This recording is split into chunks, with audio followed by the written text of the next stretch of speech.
नमस्कार, आप देख रहे हैं हर खबर। मैं हूं आपके साथ अमित शर्मा। इस वक्त एक बड़ी जानकारी आपको दे दें जो कि गुरुग्राम से आ रही है। गुरुग्राम से इस वक्त की एक बड़ी खबर, दीनदयाल जन आवास योजना के नाम पर ठगी का मामला सामने आया है। बताया जा रहा है कि 78 परिवारों को बिल्डर ने ये चूना लगाया है। लाइसेंस कहीं और का और प्लॉट कहीं और के बेचे।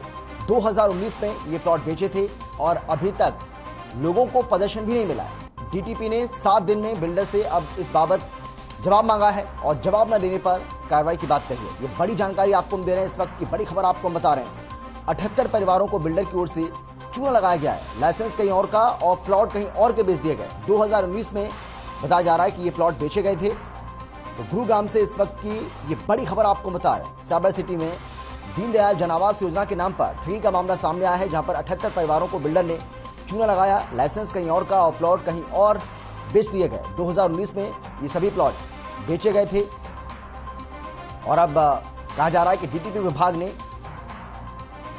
बिल्डर से जवाब तलब किया है, जवाब मांगा है और 7 दिन के भीतर अगर जवाब नहीं दिया गया तो कार्रवाई की जाएगी। कार्रवाई की बात भी कही जा रही है। ये बड़ी जानकारी आपको हम दे रहे हैं इस वक्त की। साइबर सिटी गुरुग्राम से आ रही है, जहां पर सरकारी योजना के नाम पर बड़ा घपला हुआ है। दीनदयाल जन आवास योजना के नाम पर ये घोटाला हुआ है।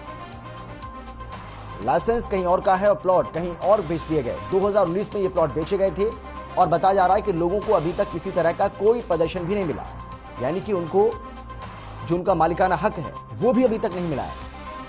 तो योजना के नाम पर किस तरीके से लोगों को ठगा गया, लोगों के साथ धोखाधड़ी की गई है, उससे जुड़ा हुआ ये मामला साइबर सिटी गुरुग्राम में सामने आया है। जहां पर आपको हम बता दें कि गुरुग्राम में दीनदयाल जन आवास योजना के नाम पर ठगी का मामला सामने आया है और अभी तक लोगों को पोजीशन भी नहीं मिला है। लाइसेंस कहीं और का और प्लॉट कहीं और बेचे गए। 2019 में बताया जा रहा है कि ये प्लॉट बेचे गए थे और अब इसका खुलासा हुआ है। हालांकि बताया जा रहा है कि डीटीपी विभाग ने इस पूरे मामले में अब संज्ञान लिया है और डीटीपी विभाग की ओर से बिल्डर से जवाब तलब किया गया है और कहा गया है कि 7 दिन के अंदर इस पूरे मामले को लेकर अपना स्पष्टीकरण दें, अन्यथा कार्रवाई की जाएगी। एक्चुअली फरूखनगर का मामला है। इसमें एक दीनदयाल जन आवास योजना के तहत प्लॉटेड कॉलोनी का लाइसेंस दिया हुआ था साबिया चाची ने। साबिया चाची उस कंपनी का नाम था। तो वो कॉलोनी उसने डेवलप की। तो बाद में अभी हमारे संज्ञान में आया कि 2019 में उसने साथ लगती ज़मीन जो कि उसकी नहीं थी और लाइसेंस ग्रांटेड भी नहीं थी, वो उसमें भी उसने प्लॉट सेल करने के एग्रीमेंट कर दिए। और गुरुग्राम से हमारे ब्यूरो चीफ प्रवीण शर्मा हमारे साथ जुड़ गए इस खबर पर ज्यादा जानकारी और बातचीत के लिए। प्रवीण, बताइए किस तरीके से पूरा का पूरा ये मामला सामने आया और एक बड़ा धोखा लोगों के साथ हुआ है। जी बिल्कुल, हमें देखिए, जब दीनदयाल उपाध्याय योजना का शुभारंभ किया था सरकार ने, जिसका उद्देश्य ये था कि जो गरीब लोग हैं उनको जो है एक रिहायशी प्लॉट दिए जाए, एक मकान दिया जाए, उसको लेके इस योजना का शुभारंभ किया गया था। और काफी बिल्डरों ने इस दौरान जो है अपना रजिस्ट्रेशन इस योजना के तहत कराया था। लेकिन कुछ बिल्डर इस दौरान ऐसे निकले जिन्होंने इस पर ध्यान नहीं दिया और लोगों का जो पैसा है उसको दबा करके बैठ गए। ना तो लोगों को पोजीशन दिया और ना ये बताया गया कि उनको ये प्लॉट कहाँ मिलेंगे। तो इस तरह से ये एक घपला बिल्डर की ओर से किया गया, जिसकी जांच जो है फिलहाल डीटीपी विभाग कर रहा है और जांच के बाद ही पता लग पाएगा किस तरह से इस घोटाले को अंजाम दिया गया। जी प्रवीण, बताया जा रहा है कि 78 परिवारों के साथ ये धोखा हुआ है। क्या ये संख्या और ज्यादा भी हो सकती है? जी बिल्कुल, देखिए ये संख्या ज्यादा भी हो सकती है, क्योंकि जब लोगों को प्लॉट नहीं मिलते और शिकायत करने जाते हैं, और काफी लोग ऐसे भी रहते हैं जिनको ये तक नहीं पता होता कि इस मामले की शिकायत कहाँ की जाए। लेकिन जैसे जैसे जांच का दायरा आगे बढ़ेगा तो यही अंदाजा लगाया जा रहा है कि और भी लोग निकल करके आएंगे जिनके साथ इस तरह की धोखाधड़ी हुई है। और जो पैसा है जो लोगों का, वो खून पसीने की कमाई जो है बिल्डर हड़प कर बैठ गया। तो इस तरह के और भी कई मामले सामने आ सकते हैं। फिलहाल डीटीपी विभाग की ओर से बिल्डर से जवाब मांगा गया और जवाब के बाद ही जो है डीटीपी विभाग बिल्डर के खिलाफ कोई कार्रवाई करे। तो बिल्डर की ओर से किसी तरह का कोई स्पष्टीकरण या कोई सफाई पेश की गई है क्या इस पूरे मामले में अभी तक? डीटीपी ने बिल्डर को 7 दिन का समय दिया है कि वो इस मामले में अपनी सफाई दे और अपना जवाब तलब करे कि क्यों उसने लोगों को प्लॉट नहीं दिए, क्यों अब तक पोजीशन नहीं दी। इस बात को लेकर 1 सप्ताह का समय जो है सरकार की तरफ से दिया गया है। 1 सप्ताह बाद अगर बिल्डर जवाब नहीं देता है या उसके दिए जवाब से डीटीपी विभाग संतुष्ट नहीं होता है तो उसके खिलाफ कड़ी कार्रवाई की जाए। जी, इन लोगों का क्या कहना है जिनके साथ ठगी हुई है? क्या मांग है उनकी अब?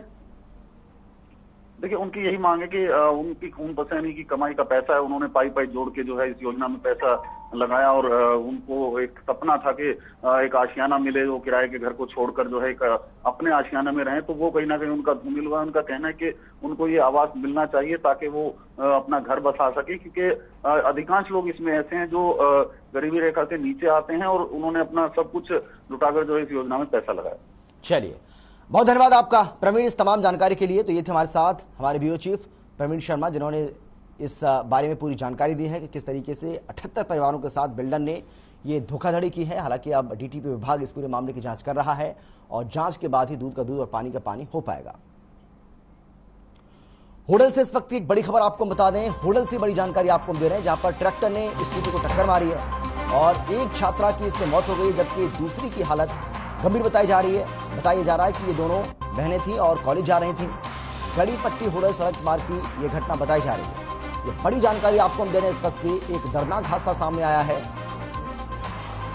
और यहाँ होडल में ये दर्दनाक हादसा हुआ, जहां ट्रैक्टर ने, बताया जा रहा है कि दो बहनों को जो कि कॉलेज जा रही थी उन्हें टक्कर मार दी। गड़ी पट्टी होडल सड़क मार्ग की ये घटना बताई जा रही है, जहां पर ये दर्दनाक हादसा हुआ। होडल से बड़ी जानकारी, जहां पर ट्रैक्टर ने स्कूटी को टक्कर मारी है, जिसमें एक छात्रा की मौत हो गई, जबकि दूसरी छात्रा गंभीर रूप से बताया जा रहा है कि इसमें घायल हो गई, जिसका अस्पताल में इलाज चल रहा है, जिसकी तस्वीरें आपको दिखा रहे हैं। इस छात्रा को काफी चोटें आई हैं, गंभीर रूप से इस दुर्घटना में वो जख्मी हुई है, जिसके बाद उसको अस्पताल में भर्ती कराया गया, जहां पर उसका इलाज चल रहा है, जिसकी तस्वीरें आपको हम यहाँ पर दिखा रहे हैं। लेकिन बताया जा रहा है कि ये दोनों जो छात्राएं वो स्कूल जा रही थी और इसी दौरान ये दुर्घटना उनके साथ घट गई। ट्रैक्टर ने स्कूटी को टक्कर मार दी, जिसमें एक छात्रा की मौके पर ही मौत, कॉलेज जा रही थी, माफ कीजिएगा, स्कूल नहीं बल्कि कॉलेज जा रही थी, यानी कि ये दोनों जो बहनें वो स्कूटी के जरिए अपने कॉलेज जा रही थी और इसी दौरान बताया जा रहा है कि ट्रैक्टर ने स्कूटी में टक्कर मार दी, जिसमें एक छात्रा की मौत हो गई, जबकि एक छात्रा गंभीर रूप से घायल है, जहां पर अस्पताल में उसका इलाज चल रहा है। ये बड़ी जानकारी आपको हम दे रहे हैं। होडल की तस्वीरें भी आपको हम दिखा रहे हैं। यहाँ पर एक दर्दनाक हादसा हुआ है, एक दर्दनाक दुर्घटना हुई है, जहां एक ट्रैक्टर ने एक स्कूटी को टक्कर मार दी। इस स्कूटी पर दो छात्राएं सवार थीं, जिसमें से एक छात्रा की मौके पर ही मौत हो गई, जबकि दूसरी जो छात्रा है उसको गंभीर हालत में अस्पताल में भर्ती कराया गया, जहां पर उसका इलाज चल रहा है। बताया जा रहा है कि ये दोनों बहनें थीं और दोनों बहनें स्कूटी के जरिए अपने कॉलेज जा रही थीं और इसी दौरान उनके साथ ये दुर्घटना घट गई, जिसमें एक को अपनी जान गंवानी पड़ी और एक अस्पताल में जिंदगी और मौत के बीच जूझ रही है। कॉलेज ये दोनों छात्राएं जा रही थी और उसी दौरान उनके साथ ये दुर्घटना घटी, जहां पर बताया जा रहा है कि ट्रैक्टर ने स्कूटी को टक्कर मार दी, जिसमें ये दोनों छात्राएं इसका शिकार हो गई, जिसमें एक छात्रा को अपनी जान गंवानी पड़ी, जबकि एक छात्रा को गंभीर चोटें आई हैं, जिसमें उसका इलाज चल रहा है। और होडल से हमारे संवाददाता हरिओम भारद्वाज हमारे साथ जुड़ गए ज्यादा जानकारी के साथ। हरिओम, बताइए किसकी लापरवाही रही, किस वजह से ये दुर्घटना हुई, बेहद दर्दनाक दुर्घटना? ये आपको बता दें कि ये बहुत ही बड़ी जो दर्दनाक दुर्घटना है जी। जो ये दोनों छात्राएं थी, ये अपना महारानी किशोरी में MBA और नर्सिंग का जो कोर्स वगैरह कर रही थी, तो जिसे लेकर के वो अपने पैतृक गांव जो कांवर का गढ़ी है वहां से अपनी स्कूटी पर दोनों बहनें डेली कॉलेज के लिए आती जाती थी। तो इसी रूटीन की तरह जो आज सुबह भी अपने गांव से कॉलेज के लिए आ रही थी, तो रास्ते में एक ट्रैक्टर चालक की लापरवाही के कारण जो ट्रैक्टर के वो सामने हादसा हो गया और ट्रैक्टर के सामने आने से जिसमें एक बड़ी बहन की जो मौके पर ही मौत हो गई और दूसरी बहन की भी जो काफी गंभीर हालत बताई जा रही है, जिसे आगे उपचार के लिए रेफर कर दिया गया है। जी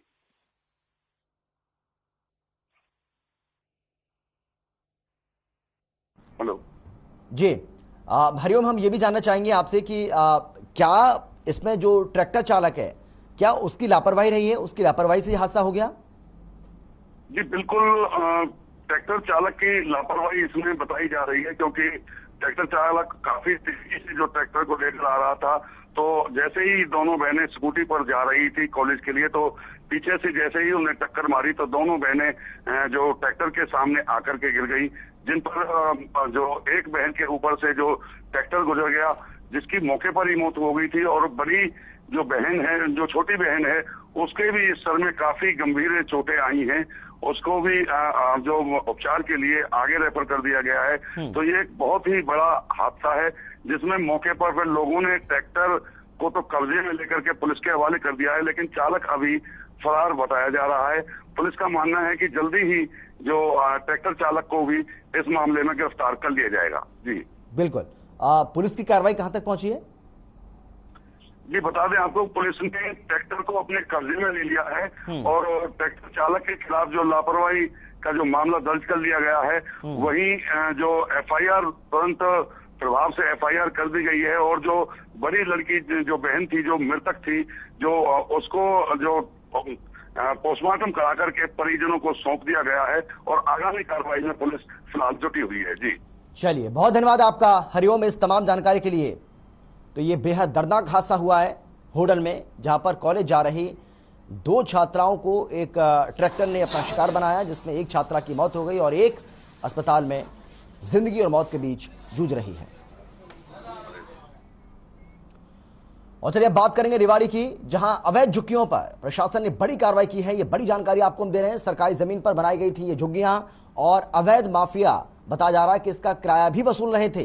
रेजांगला पार्क की जमीन से कब्जे को हटाया गया है। 40 एकड़ की जमीन पर यह अवैध निर्माण था और 4 एकड़ जमीन को कब्जा मुक्त कराया गया है। ये बड़ी जानकारी आपको हम दे रहे हैं, बड़ी खबर आपको बता रहे हैं। 40 एकड़ की जमीन पर ये कब्जा किया हुआ था। अवैध झुग्गियों पर प्रशासन ने इस बड़ी कार्रवाई को अंजाम दिया है। सरकारी जमीन पर बताया जा रहा है कि इन झुग्गियों को बनाया गया था। अवैध माफिया किराया भी इनका वसूल रहा था। रेजांगला पार्क की जमीन से कब्जे को अब हटाया गया है। 40 एकड़ की जमीन पर यह अवैध निर्माण किया गया था। ये बड़ी जानकारी आपको दे रहे हैं रेवाड़ी से, जहां पर अवैध झुग्गियों पर प्रशासन ने कार्रवाई की है। बताया जा रहा है कि सरकारी जमीन पर इन झुग्गियों को बना दिया गया और जो माफिया है वो इनका किराया भी वसूल रहा था। रेजांगला पार्क की जमीन से इस कब्जे को हटाया गया है। 40 एकड़ की जमीन पर यह अवैध निर्माण किया गया था। ये बड़ी जानकारी आपको हम दे रहे हैं, इस वक्त की बड़ी खबर आपको बता रहे हैं। और अब तस्वीरें आपके सामने, तस्वीर आपको दिखा रहे हैं किस तरीके से इस पूरी की पूरी कार्रवाई को अंजाम दिया गया, किस तरीके से बुलडोजर इन अवैध झुग्गियों पर चलाया गया है, पीला पंजा चलाया गया, उसकी तस्वीरें आपको हम दिखा रहे हैं। बताया जा रहा है कि ये झुग्गियां जो आप तस्वीरों में देख पा रहे हैं, ये झुग्गियां यहाँ पर गलत तरीके से बनाई गई थी। अवैध निर्माण ये बताया जा रहा है, जिसको प्रशासन ने अब ढा दिया है। और 40 एकड़ में बताया जा रहा है कि इन झुग्गियों को बनाया गया था, लेकिन प्रशासन ने अब इन झुग्गियों को ढा दिया। किस तरीके से एक एक कर बुलडोजर इन सभी झुग्गियों पर चलाया जा रहा है, उसकी ये तस्वीरें आपको हम दिखा रहे हैं। बताया जा रहा है कि जो माफिया है वो इनका किराया भी इन लोगों से वसूल रहा था, जो लोग यहां पर रहते थे। और रेवाड़ी समाज संवाददाता महेंद्र भारती हमारे साथ जुड़ गए ज्यादा जानकारी के साथ। महेंद्र, हम आपसे जानना चाहेंगे, जो तस्वीरें हम देख रहे हैं उसमें किस तरीके से बुलडोजर चलाया जा रहा है अवैध निर्माण के ऊपर, अवैध झुग्गियों के ऊपर, लेकिन क्या पहले इस बात का नोटिस दिया गया था जो लोग यहाँ पर रह रहे थे?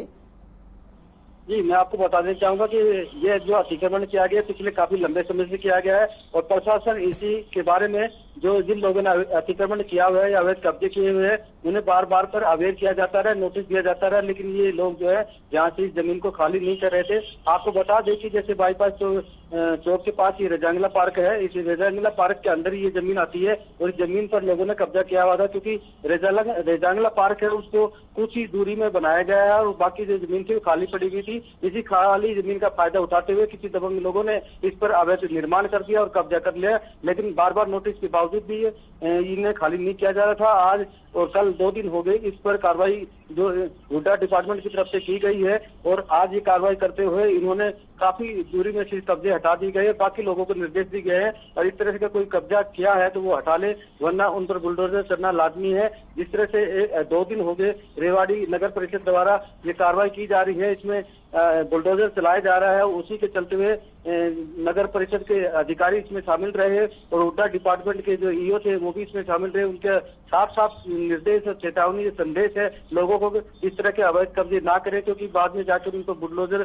चलना लाजमी बन जाता है और लोगों को नुकसान पहुंचता है। और जो भूमि जो कब्जा की हुई है उस पर भी जो अवैध निर्माण करते हैं तो उसको भी वो नुकसान पहुंचाते हैं। इसलिए लोगों से वो बार बार अपील कर रहे हैं कि इस तरह की कार्रवाई करने पर उन्हें बाध्य ना किया जाए। और ये अवैध कब्जा जो किया हुआ था काफी लंबे समय से किया हुआ था, आज इसे छुड़वाया गया है। और अब देखना होगा कि इस पर जो प्रशासन है अपनी जमीन पर तारबंदी कब तक कर पाएगा। जी लेकिन जो हम तस्वीरें देख पा रहे हैं यहाँ पर बड़ी आसानी से इस अवैध अतिक्रमण को हटाया गया है, लेकिन क्या किसी तरह का कोई विरोध भी इस दौरान देखने को मिला लोगों का? देखो, मैं आपको बता देना चाहूंगा कि कुछ लोग यहाँ एकत्रित हुए जिन्होंने अवैध कब्जा किया हुआ था। उनका कहना है कि आज भी उनके के पास जो है इनके सारे डॉक्यूमेंट्स मौजूद है, लेकिन प्रशासन के द्वारा उन्हें कोई नोटिस नहीं दिया गया। और वो इनका ये भी कहना है कि हमारा जो मामला है कोर्ट में विचाराधीन है और कोर्ट के विचाराधीन होने के बावजूद आज जो है हुड्डा डिपार्टमेंट की तरफ से एक बड़ी कार्रवाई करते हुए उनका जो निर्माण था वो ध्वस्त कर दिया गया, उन्हें तोड़ दिया गया है। अब उनको वो मांग कर रहे हैं कि इस पर संज्ञान लिया जाए। लेकिन बात यह है कि जो ये हुड्डा की लैंड थी जिसपे रेजांगला पार्क के लिए छोड़ी गई थी उस पर लोगों ने अवैध कब्जा किया हुआ था, जिस पर आज बुलडोजर चला और जिसका विरोध करना। चलिए, बहुत धन्यवाद आपका महेंद्र भारती, इस तमाम जानकारी के लिए शुक्रिया।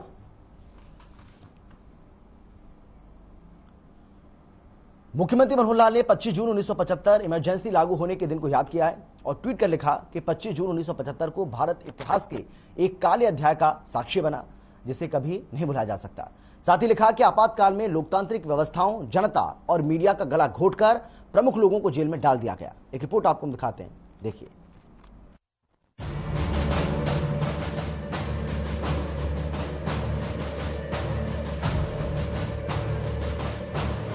25 जून 1975 इसी दिन देश में इमरजेंसी यानी आपातकाल की घोषणा हुई थी और तमाम नागरिक अधिकार सस्पेंड कर दिए गए थे। 25 जून 1975 की आधी रात को देश में आपातकाल की घोषणा हुई। तत्कालीन राष्ट्रपति फखरुद्दीन अली अहमद ने आपातकाल की घोषणा की। संविधान के अनुच्छेद 352 के तहत आपातकाल की घोषणा हुई।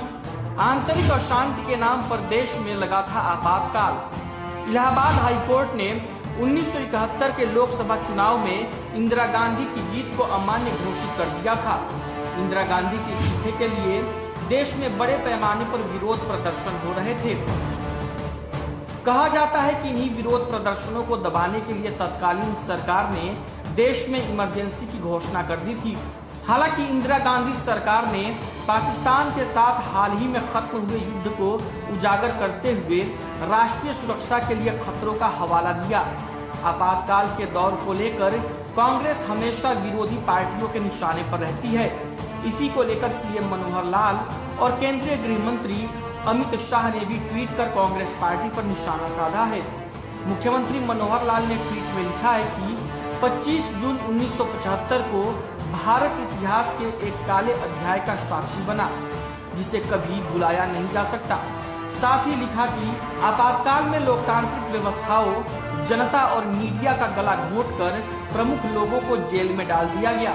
लोकतंत्र सेनानियों ने जो यातनाएं झेली हैं वो अकल्पनीय है। लोकतंत्र रक्षकों को नमन। वही केंद्रीय गृह मंत्री अमित शाह ने अपने ट्वीट में लिखा है 1975 में आज के ही दिन कांग्रेस ने सत्ता मोह में रातों रात हर भारतीय के संवैधानिक अधिकारों को छीनकर आपातकाल थोपा व निर्दयता में विदेशी शासन को भी पीछे छोड़ दिया। इस तानाशाही मानसिकता के विरुद्ध लोकतंत्र की पुनर्स्थापना के महायज्ञ में अपना सर्वस्व अर्पण करने वाले सभी देशभक्तों को नमन। आपातकाल को स्वतंत्र भारत के इतिहास में काला दौर माना जाता है। इस अवधि को सेंसरशिप, मानवाधिकारों के उल्लंघन और राज्य की कैद में रिपोर्टों से चिन्हित किया गया था। इस दौरान तत्कालीन सरकार को देश में भारी पैमाने पर विरोध प्रदर्शनों का सामना करना पड़ा। वही विरोधियों पर सरकार का दमन चक्र भी लगातार चलता रहा। हालांकि 18 महीने बाद आपातकाल को हटा लिया गया और नए चुनाव हुए। कांग्रेस 1947 के बाद पहली बार सत्ता से बाहर हो गई, जिसमें इंदिरा गांधी रायबरेली से और उनके बेटे संजय गांधी अमेठी से चुनाव हार गए। चुनाव में कांग्रेस की करारी हार हुई और उसके बाद देश में मोरारजी देसाई की अगुवाई में जनता पार्टी की सरकार बनी। ब्यूरो रिपोर्ट, हर खबर। मुख्यमंत्री मनोहर लाल गुरुग्राम के दौरे पर रहे। इस दौरान सीएम मनोहर लाल ने जीएमडीए की बैठक में शिरकत की है। आपको बता दें कि जीएमडीए की 10वीं बैठक का आयोजन किया गया और यह आयोजन गुरुग्राम के लोक निर्माण रेस्ट हाउस में किया गया। बैठक में लगभग 1894 करोड़ रुपए के बजट प्रस्ताव को मंजूरी मिली। इसके साथ ही वाटर ट्रीटमेंट प्लांट की क्षमता बढ़ाने पर भी चर्चा हुई है।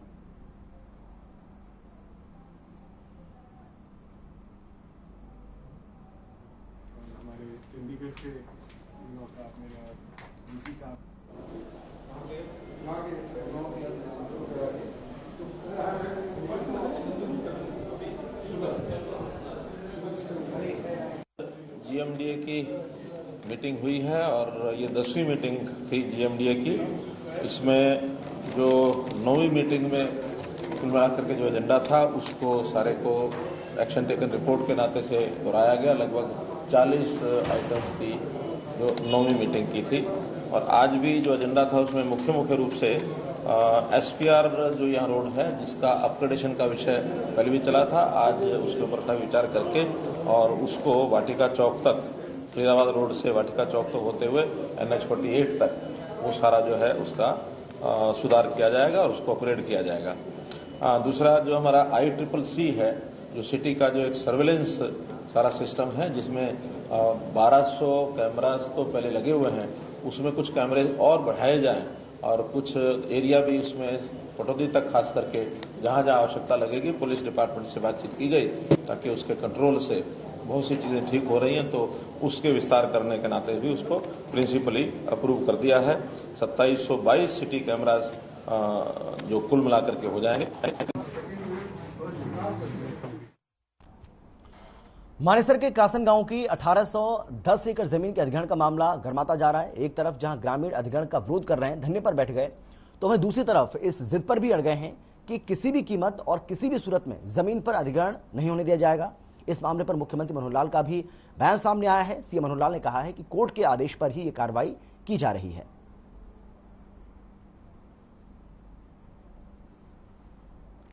देखिए, बहुत पहले से उसका अधिग्रहण हुआ है, बीच में कोर्ट में भी लोग चले गए थे। ये 2011 के अंदर सेक्शन 46 हुआ और बाद में कोर्ट के अंदर उन लोगों ने स्टे ले लिया था। स्टे अब टूटा है, कोर्ट ने कह दिया कि इसको आप अधिग्रहण कर सकते हैं। अब उसका केवल अवार्ड सुनाना है। उन लोगों का मत ये है कि अवार्ड हमारा आज के रेट पर सुनाया जाए, लेकिन अब कोर्ट इसका फैसला करेगा या डिपार्टमेंट पहले एक बार अवार्ड सुनाएगा, फिर जैसा कोर्ट करेगा वैसे करेंगे। लेकिन हम चाहेंगे कि जो ठीक उचित दाम है वो उनको मिलना चाहिए। परिवहन मंत्री मूलचंद शर्मा आज बल्लभगढ़ विधानसभा के दौरे पर हैं। मूलचंद शर्मा ने सेक्टर 55 बल्लभगढ़ में आरएमसी रोड का उद्घाटन किया है। इसके अलावा बल्लभगढ़ की फ्रेंड्स कॉलोनी में सीवर, पीने के पानी की लाइन और आरएमसी रोड का शिलान्यास करने पर स्थानीय लोगों ने उनका धन्यवाद भी किया। वहीं इस मौके पर मूलचंद शर्मा ने बताया है कि फरीदाबाद शहर में विकास कार्यों की घड़ी लगी हुई है और सभी की समस्याओं का समाधान किया जाएगा। मंत्री मूलचंद शर्मा ने लोगों को संबोधित करते हुए कहा है कि बल्लभगढ़ के विकास में कोई कमी नहीं रहने दूंगा।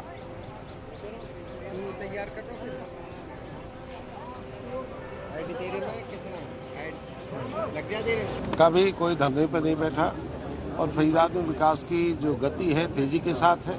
धरनों से प्रदर्शन कभी काम नहीं हुआ करते, पर अपनी बात कह सकते, बात रखने का एक प्लेटफॉर्म है। और ये काम क्या है कि कहीं पहले होगा कहीं बाद में होगा और स्पीड के साथ पूरे फरीदाबाद का काम स्पीड के साथ है और गति के साथ है। और मैं दावे के साथ कहूँ बल्लभगढ़ विधानसभा आने वाले समय में और NIT का रोड जिसका उद्घाटन करा, ये लोगों के लिए वरदान सिद्ध होगा।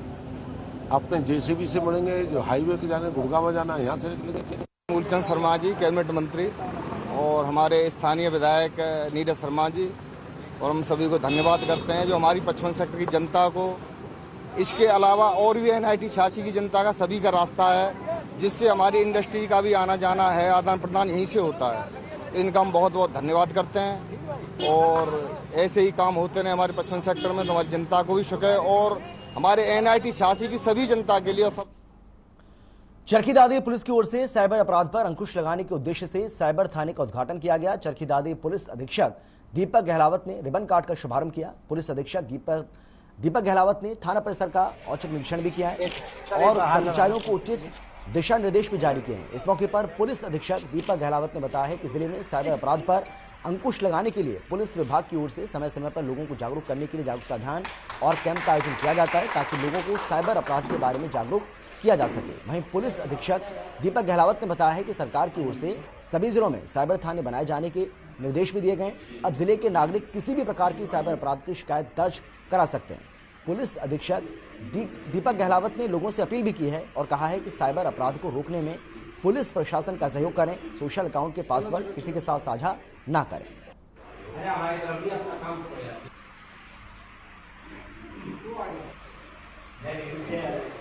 Cyber crime police station sanction कर दिए थे, जो कि पहले आपको ज्ञात होगा कि खाली रेंज लेवल पे चल रहे थे। तो साइबर क्राइम के बढ़ते ग्राफ को देख के सरकार ने समझा जैसे महिला थाने हर जिले में स्थापित किए थे, ऐसे ही cyber crime police station establish करने के लिए सैंक्शन दे दी। तो आज हमने विधिवत रूप से इसको सारे इंफ्रास्ट्रक्चर तैयार करके और पोस्टिंग करके आज से हम इसकी शुरुआत कर रहे हैं। और आने वाले समय में जो भी साइबर क्राइम की कंप्लेंट्स होंगी जिले में, पब्लिक से मैं यही उम्मीद करूँगा कि वो निसंकोच होकर सीधा थाने में आए, अपनी शिकायत दर्ज करें, चाहे वो 100 रुपये की हो, चाहे 1000 रुपये की या 1 लाख। और फिलहाल इतना ही, छोटे से ब्रेक के बाद फौरन लौट रहे हैं। आप देखते रहिए हर खबर।